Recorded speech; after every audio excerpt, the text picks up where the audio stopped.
बाहेर गार आणि मुसळधार पाऊस पडत असेल आणि हातामध्ये गरमागरम ही कांदा भजी आणि सोबत कांद्याची स्पेशल चटणी मिळाली तर क्या बात है।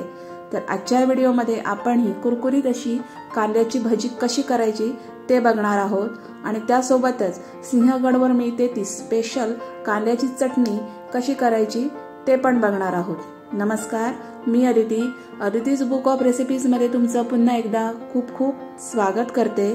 माझं चॅनल जर तुम्ही पहिल्यांदा बघत असाल तर नक्की सबस्क्राइब करा। सबस्क्रिप्शन एकदम मोफत आहे।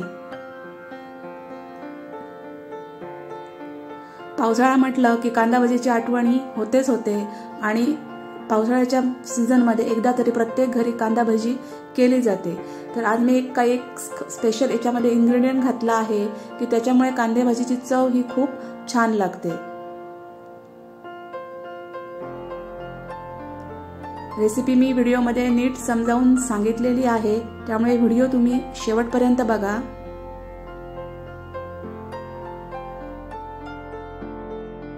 चला तर आता रेसिपीला सुरुवात करूया।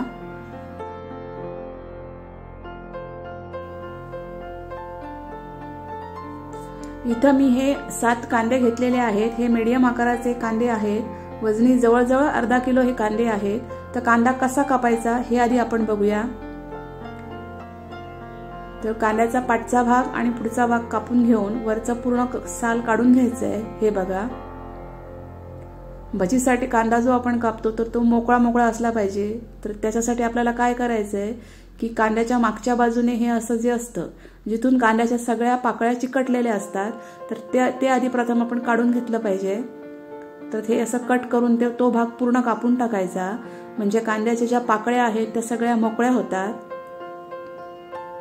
आणि नंतर कांदा कापायचा। कापताना कांदा जाडसर नाही कापायचा, शक्य असेल तेवढा पातळ कांदा कापायचा।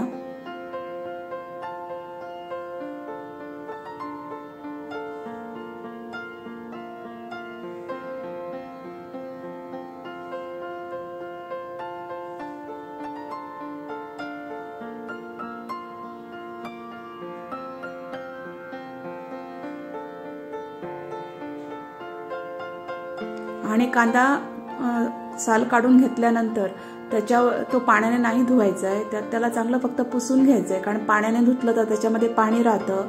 आपण ही भजी जी आहे ती कांद्याच्या पाण्यामध्ये अंगच्या पाण्यामध्येच बनवणार आहोत। तर हे बघा, कांद्याचा प्रत्येक पाकळी अशी ही मोकळी मोकळी होते। हे बघा,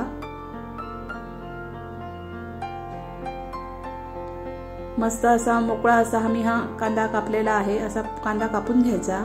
तर हे बघा, सगळे कांदे मी आता असे मोकळे मोकळे असे कापून घेतलेले आहेत।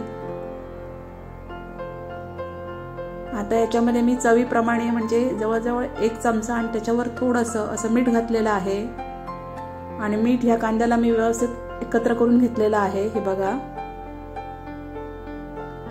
कांद्याला मीठ छान लावून झाल्यानंतर झाकून मी हे 15 मिनिटं तसंच ठेवून दिलेलं आहे। आणि 15 मिनिटांनंतर बघू शकता कांद्याला मस्तपैकी मीठ लागलेलं आहे। आता कांदा छान असा मुरडून घ्यायचा, म्हणजे हाताने प्रेस करून कांदा ह्या मिठासोबत मळून घ्यायचा। हे बघा, म्हणजे त्याच्या अंगचं जे पाणी आहे ते सुटतं। हे बघा, मी तसं करून चांगला मळून घेतलेला आहे कांदा। तुम्ही बघू शकता पाणी सुटल्यामुळे कांद्याची क्वांटिटी पण आता कमी वाटतेय। आता याच्यामध्ये मी एक अर्धा चमचा ओवा घातलाय। ओव्यामुळे ही भजी आहे ती पोटाला त्रास देत नाही। 2 चमचे मी इथं तांदळाचं पीठ घातलंय, याने भजी मस्त कुरकुरीत होतील। याच्यामध्ये मी 1 इंच आलं किसून घातलेलं आहे, याने टेस्ट खूप छान येते भजीला। याच्यामध्ये 2 हिरव्या मिरच्या मी कापून घातलेल्या आहेत। आणि हा आहे सिक्रेट इन्ग्रेडियंट म्हणजे धणे। तर धण्याचा जाडसर भरड मी इथं घातलेली आहे 2 चमचे। धणे मी खलबत्त्यामध्ये कुटून घेतले अगदी जाडसर आणि ते याच्यामध्ये घातलेले आहेत। याच्यामुळे या भज्यांची चव आहे ती खूप छान येते। आता मी हे सगळं एकत्र करून घेतलेलं आहे। पुन्हा हाताने प्रेस करून मी हे सगळं एकत्र करून घेतलेलं आहे।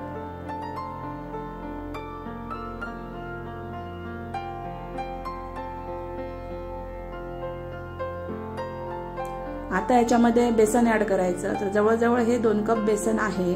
बेसन मी चाळून घेतलेलं आहे आणि बेसन थोडं थोडं घालून याच्यामध्ये मिक्स करायचं।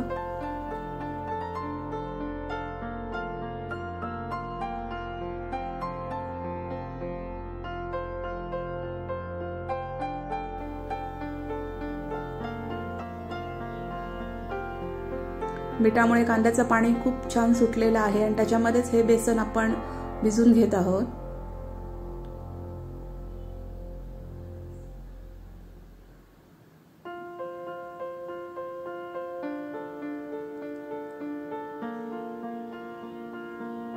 हे बघा, राहिलेलं थोडं बेसन आहे ते पण मी याच्यामध्ये ऍड केलेलं आहे आणि पुन्हा एकदा चांगलं मिक्स करून घेतलेलं आहे।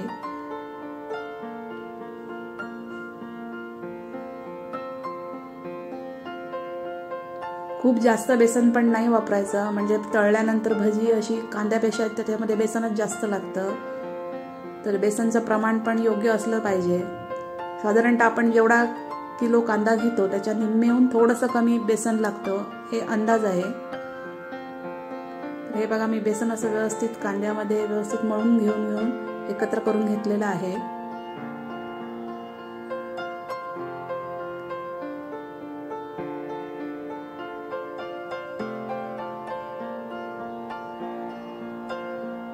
तर हे बघा, सगळं बेसन मी याच्यामध्ये घातलेलं आहे आणि तुम्ही बघू शकता कितपत बेसन या कांद्याला लागलेलं आहे। जास्त बेसन नाही वापरायचं, थोडाफार त्याच्यामध्ये कांदा दिसला पाहिजे। आता मी तेल व्यवस्थित तापून घेतलंय की तेल चांगलं तापून घ्यायचं आणि नंतर गॅसची फ्लेम स्लो करून आतमध्ये भजी सोडायची। तर भजी सोडताना जी आपली पुढची बोटाचा जो पुढचा भाग आहे तो पाठीपुढे करून ही भजी सोडायची, म्हणजे चांगला त्यांना असा खेकड्याचा आकार येतो, भजी चांगल्या शेपमध्ये येतात। तुम्ही बघू शकता माझी पुढची जी बोट आहे ती पाठीपुढे करून मी ही भजी सोडलेली आहे। आणि भजी तळताना अजिबात घाई करायची नाही, मोठ्या गॅस फ्लेमवर भजी अजिबात तळून घ्यायची नाही। गॅस फ्लेम मीडियम ठेवून मंद आचेवरच ही भजी तळून घ्यायची।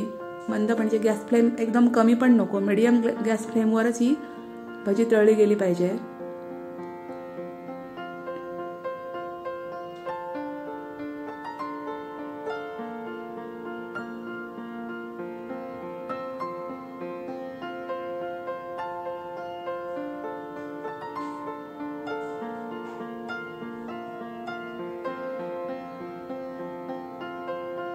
हे बघा, व्यवस्थित एकदम गोल्डन ब्राऊन रंग येईपर्यंत मी ही भजी तळून घेतलेली आहे आणि हे बघा, एकदम छान अशी भजी तयार झालेली आहे। तुम्ही बघू शकता एकदम सुरेख अशी भजी तयार झालेली आहे।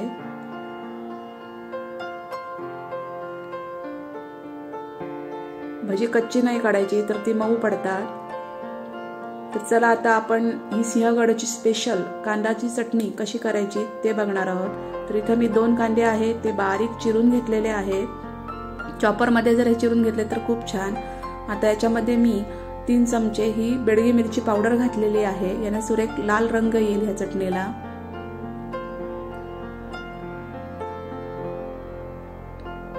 आणि याच्यामध्ये मी 1 चमचा मीठ घातलेला आहे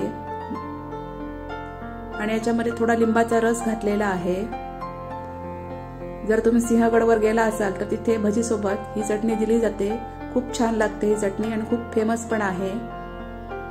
आणि आता मी हे सगळं एकत्र करून घेतलेलं आहे। झटपट होणारी आणि टेस्टला एकदम पॉवरफुल अशी ही चटणी आहे।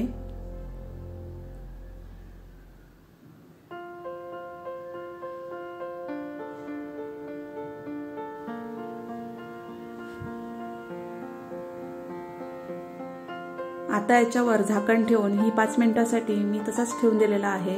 एक 5 मिनिटांनी बघू शकता कांद्याला मस्तपैकी मीठ आणि मसाला लागलेला आहे। मी पुन्हा हे सगळं एकत्र करून घेतलेलं आहे।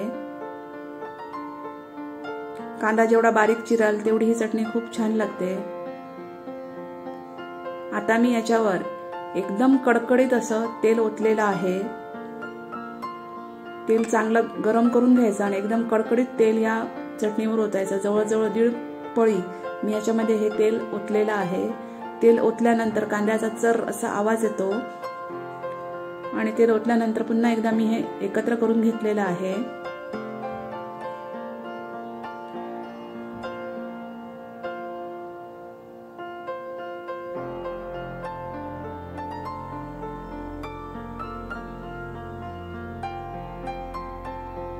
आणि तुम्ही बघू शकता एकदम सुरेख आणि चटपटीत अशी ही कांद्याची चटणी तयार झालेली आहे। तुम्ही जेवणामध्ये सुद्धा ही चटणी वापरू शकता, भजीसोबत सुद्धा ही चटणी खूप छान लागते। तर माझा हा व्हिडिओ तुम्हाला कसा वाटला ते कमेंट्समध्ये नक्की सांगा। माझ्या चॅनलला सबस्क्राईब करा। आपण भेटू नेक्स्ट व्हिडिओमध्ये। थँक्यू।